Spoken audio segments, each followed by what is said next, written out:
Retro Squad are a set of temporary flat rides that opened at the Alton Towers Resort in 2021 to help with capacity. So hey guys, and welcome to the video. Today I'm going to be reviewing the Retro Squad at Alton Towers. So if you do go on to like this video, please smack that like button, hit that subscribe button and turn on all notifications so you don't miss a single video. Right, without further ado, let's get straight on into it. So like I mentioned at the start of the video, the Retro Squad are a set of temporary flat rides at the Alton Towers Resort.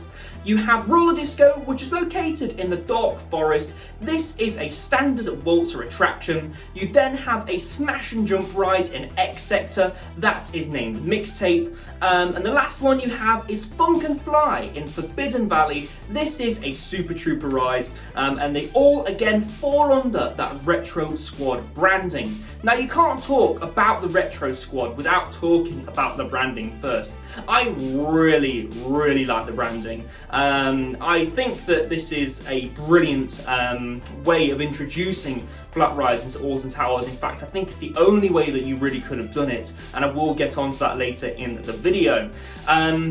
I love that 80s branding. I love the way that they introduced them as well, with that big cartoony trailer that you saw at the start of the video, or a bit of it at the start of the video. Again, I just really like this branding. I really do like that sort of 80s branding, and that's sort of carried on to the ride as well. Where you would normally have standard graphics for a temporary flat ride at a fairground, they've covered them up with the Retro Squad branding, and they've done that really well. Right, so let's get into the flat rides themselves. Like I mentioned before, the Roller Disco is a waltzer attraction in the Dark Forest, located just behind Rita.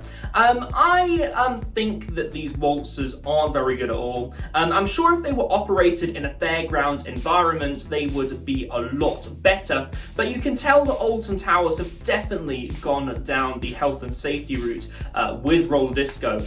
Where on a fair ride, you would have a worker going around spinning the gondolas while the ride is in motion. Sadly, with Roller Disco, you don't have that. And again, it's due to health and safety. So what you end up getting is the gondolas going around on their own. Sometimes you get a lot of spin, sometimes you don't.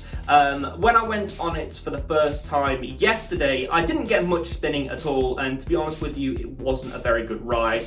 I would go as far as to say that Roller Disco is one of the worst waltzers that I've ever ridden. I really don't think it's a very good ride at all, or at least how it was being operated. Talking about operations on Roller Disco, they are terrible. It literally takes 6 minutes to load the ride. That includes people getting on the ride, the staff checking the bars. Because these are fairground rides, there are extra checks that they have to do before they can start the cycle. And that's another thing I want to talk about. The cycle on Roller Disco is awful. I think we only got like 2 minutes worth of ride time. We didn't get much at all. And sadly, that'll be a continuation on to the rest of the Retro Squad. But I definitely feel like Roller Disco is the worst of the Retro Squad, unfortunately, and that's why I wanted to talk about it first in this video. So next, let's talk about the Super Trooper attraction in Forbidden Valley, Funk and Fly. This is quite a unique little flat ride. You can see footage of it on your screen now.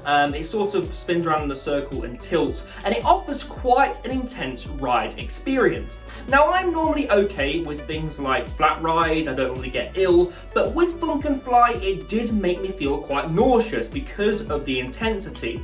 I wasn't expecting it to tilt one way and then tilt the other way. It does tilt in both left and right orientations, which I wasn't expecting.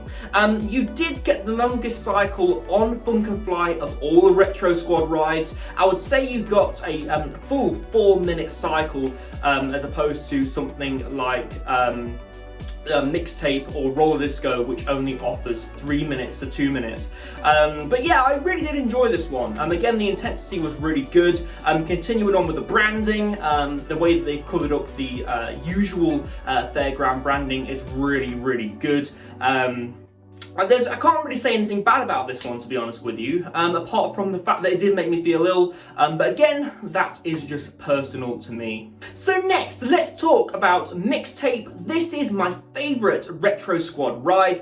Mixtape is a smash and jump ride located in the old submission site in X Sector, near Oblivion's break room. It's great to see that they actually put a ride in the place of submission. It's really nice to see that site being used again, and hopefully they'll put a permanent attraction there soon. Mixtape, if you don't know, is an inverted version of a techno jump ride. So whereas a techno jump ride, the gondola sits above the arm, a smash and jump ride sits below the arm and it spins. It does offer some fantastic forces, and it really is quite intense actually. You're sliding around in your seat quite a lot, and you get some great airtime on this ride, which I really, really like. This is, again, definitely my favourite flat ride in the Retro Squad lineup. If you were to ask me which one should you ride first, I would definitely say this one. What I don't like about this ride is, whereas the other rides, they've done a good job at hiding that fairground theming, with this one there is some slightly exposed, so they've not put vinyl stickers everywhere. If you look along the top of Mixtape, you can definitely see some of that fairground branding, which took me out of the immersion just a little bit. Not too much though. I still really enjoyed the ride, but I definitely feel like they could have covered that with a vinyl sticker. So let's talk about the operations on Mixtape then. So there was quite a queue for Mixtape on the day that we went to go ride it. It did eat through the queues fairly quickly though. We were only waiting 20 minutes and the queue was quite a way through the submission queue, because that's actually what they're using for the queue line on this ride, which is really, really interesting. They actually cleared that and they're using an old submission queue line. I did get a good 4 to 3 minute cycle. I definitely feel like it could have been longer, but because of the queue, I can understand why they didn't go for a longer cycle on that particular day. In regards to the checks then, like Roller Disco, they did a lot of additional checks. Because this is a fairground ride, it's covered in red tape. A lot of health and safety is involved in operating these flat rides. They're not meant to be operated in a corporate environment like Alton Towers. Whereas on a roller coaster, you have computers telling the operators about the different harnesses. Are they in the right position? Are they down? Is the roller coaster in the right position? You don't have that with a flat ride, unfortunately. So they had to go around and manually check everything, which again slowed down the operations on these rides. So do I think that the Retro Squad then was a good move for Alton Towers? Yes, in a way. It definitely helps with capacity. So because of COVID, the queues have been quite long on the roller coasters and attractions at Alton Towers, and it's definitely helped space out the crowds across the park. Because instead of having 3 rides in X Sector, for example, you now have 4, and instead of having 2 rides in Forbidden Valley, you now have 3. So you definitely have more filler attractions for this year. I don't think the Retro Squad should come back in 2022 though. I definitely think they should leave it for this year and have it as a bit of a novelty, for example, rather than have new fair rides come back every year. So what I'd like to see Alton Towers do is install some permanent flat rides where the Retro Squad is currently located for the 2022 season and the seasons going forward. Again, just to add some filler attractions for those busy days. So guys, that's been my video on the Retro Squad at Alton Towers Resort. If you have your own thoughts and opinions, please let me know down in the description below. Let's start a discussion. I'm really interested to hear your guys' thoughts on the Retro Squad at Alton Towers, just because they've been a bit of a controversial addition to Alton Towers, to say the least. I know they were before the season started. Also guys, if you haven't already, go follow me on TikTok and Instagram to go see some roller coaster related gubbins. The links will be down in the description. I've been Ryan from iCoaster, and I shall see you in the next video. Goodbye.